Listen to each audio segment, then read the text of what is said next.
Demonstrasi kontekstual filosofi Ki Hajar Dewantara. Perkenalkan, nama saya Eti Indayani, calon guru penggerak angkatan 5 kelas 76 Kabupaten Malang. Di sini saya akan memaparkan pemikiran Ki Hajar Dewantara tentang pendidikan yang berpihak pada anak.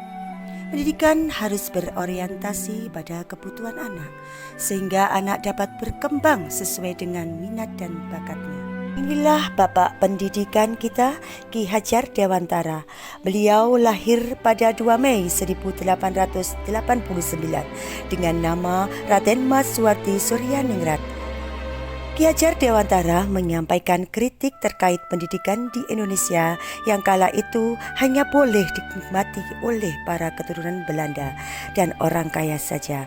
Melalui tulisan-tulisannya, Ki Hajar Dewantara mengajarkan filosofi yang terkenal di dunia pendidikan, yaitu ing ngarsa sung tulodo, ing madya mangunkarsa, tutwuri handayani, yang artinya di depan memberikan teladan, di tengah memberi bimbingan, di belakang memberi dorongan. Setelah Indonesia merdeka, dia diangkat menjadi Menteri Pendidikan, Pengajaran dan Kebudayaan. Pengajaran Indonesia di kabinet pertama di bawah pemerintahan Insinyur Soekarno. Ia juga mendapat gelar doktor kehormatan, doktor honoris causa dari Universitas Gadjah Mada pada tahun 1957. Pendidikan bersifat menuntun, yang artinya di sini anak diberi kebebasan, tetapi pendidik harus mengarahkan anak didik mereka dalam berkehidupan sehingga mendapatkan keselamatan dan kebahagiaan yang setinggi-tingginya. Guru berperan sebagai among yang memberikan tuntunan agar anak didik mereka tidak kehilangan arah. Sebagai among harus menciptakan anak didik yang mementingkan kodrat anak tanpa mengubah dan melupakan segala keadaan di sekelilingnya. Menurut Ki Hajar Dewantara, perlu mempertimbangkan kodrat alam dan kodrat zaman.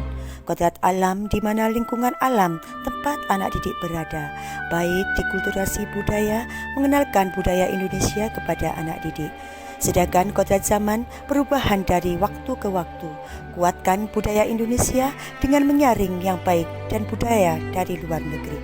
Seperti yang kita tahu, di era abad 21 ini banyak sekali pengaruh dari luar negeri, terutama dalam bidang teknologi.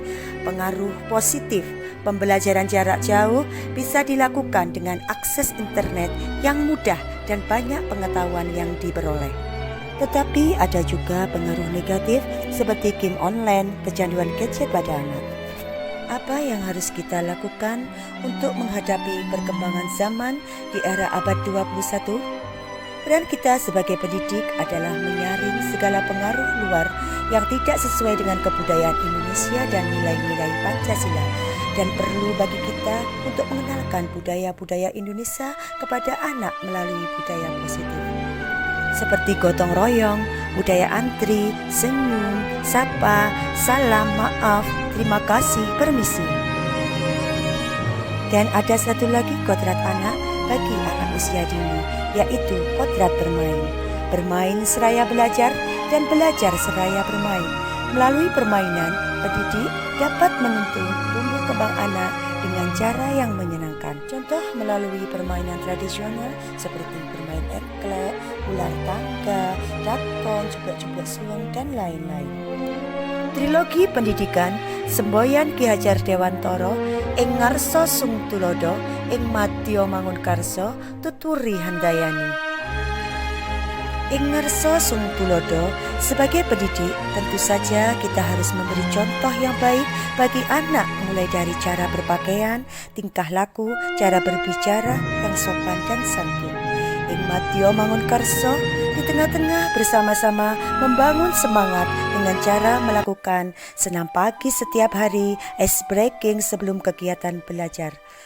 Tutwuri handayani, di belakang memberi dorongan motivasi kepada anak untuk semangat belajar, memotivasi untuk mengembangkan kreativitas anak dengan mendukung anak mengikuti lomba-lomba. Pendidikan haruslah mempunyai perubahan yang bermanfaat bagi anak. Tujuan dari pendidikan yang berpusat pada anak menuntun kebebasan anak untuk mencapai lahir dan batin dan keselamatan sesuai dengan kodratnya masing-masing.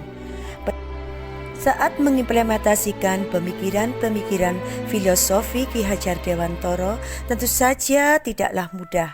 Pasti ada tantangan dalam diri teman sejawat, kepala sekolah, anak didik maupun lingkungan sekitar.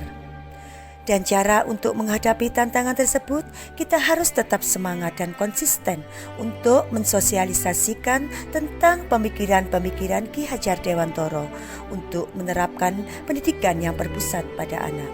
Dan kita sebagai pendidik haruslah terus belajar untuk menguasai materi media yang mendukung pembelajaran yang berpusat pada anak untuk menciptakan profil pelajar Pancasila. Demikianlah pemaparan demonstrasi kontekstual filosofi Ki Hajar Dewantara dari saya. Semoga saja apa yang saya sampaikan dapat bermanfaat untuk kita semua. Terima kasih. Wassalamualaikum warahmatullahi wabarakatuh.